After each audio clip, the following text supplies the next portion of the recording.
So this time I have a bit of a maker project to do, and it's actually pretty easy. It's to make this sign, and we can do this a number of ways, and I'll talk about the ways I did it.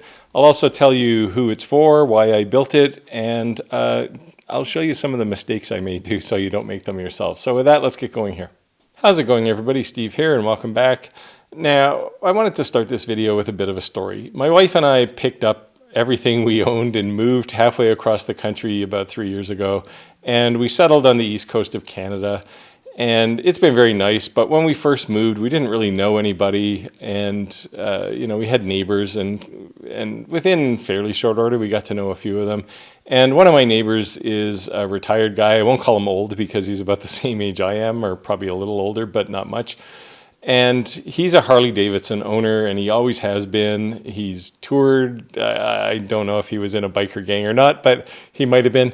Anyway, at the end of his driveway, every time I walk past or I stop over and visit him, I see his street sign, his street number sign. And what he did, because he is a Harley guy, he cut his street sign in the shape of the Harley-Davidson logo. No graphics, no anything. And I cringe a little bit every time I see it. Just because it's a bit roughly cut and it's just black, it just doesn't look all that nice. I've poked fun at him, but I thought it would be a nice gesture to make him a really nice sign. And if he does want to put it outside, he can put some eye loops in it at the bottom and hang another sign below with his street numbers. Anyway, that's the backstory here. Now, what I wanted to do to make this is I could have chosen one of a number of ways to do this. I could have cut this out of maybe plywood using a laser and then laminated on some similar shaped backer. What I chose to do though is use my Onefinity CNC and do a proper routing. And that's because I wanted to fill all of the engraving with epoxy of different colors to match the actual company logo. So I did that, and again, you could have done this either with your laser, if you have either a diode laser would engrave this quite nicely, or a CO2 laser if you wanted to cut through and then do the lamination. But CNC just was the right thing for me. And even on the epoxy side, I could have easily just painted inside the routing. That might have actually been easier in retrospect, but I'll talk about that because one of the things I'll do here is cover some of the mistakes. Now, since most of this video is really just actual construction, starting with a 1 foot square, 3/4 inch pine board, I thought rather than drone away talking over things, I would pop up graphics, text graphics instead, and do voiceover where I need to, and in the background just kind of give you some nice soothing music, maybe some classical this time, and you can let me know if you like that style of video better. And I'll pop back in at the end and talk about, some of the mistakes I made and things you should maybe avoid. Anyway, let's get started here, and we'll start literally with that raw board.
So there you go. You can see that wasn't really too hard to create, and hopefully you enjoyed the calming classical music. If you did, leave a comment down below, or if you really hated it, feel free to do that too. Just thought I'd try something a little different here. Anyway, it really wasn't that difficult to make. Now, in retrospect, to kind of fix a couple of mistakes here, I chose pine as the base wood here, and unfortunately it's a very light wood, which means the white lettering for the Harley-Davidson wording is a little difficult to see, and you can probably see that on camera. In retrospect, what I would have done is use maybe a slightly grayed tinting on the epoxy so that it's a little more contrasty, or picked a different wood that was a little darker. Either way. The other option here would have been to do the engraving and then paint inside it rather than epoxy, and either just leave the paint or then fill it with clear epoxy. I could have done either and it would have worked fine. Finally, the last thing, I think it probably isn't that bad, but I kind of look at it like it's a screw up, and I could actually go fix it later. But I could have put a round over around the perimeter of the sign. I didn't. It's just straight, flat, right off the router when I cut it, right off the CNC when I cut it. So in retrospect, I could have also done that. I still can, but then I'd have to put another coat of clear coat on it. Anyway, those are the mistakes, and I'm not afraid to admit to them. These things happen. This is really the first time I've made a sign like this with epoxy, and usually I don't make signs out of pine. So live and learn, and I'll do better next time, I promise. Anyway, I'll leave a video up on the side here. Go watch that if you're interested. I'll see you over there. Otherwise, get out there and make your world, and I'll see you next time.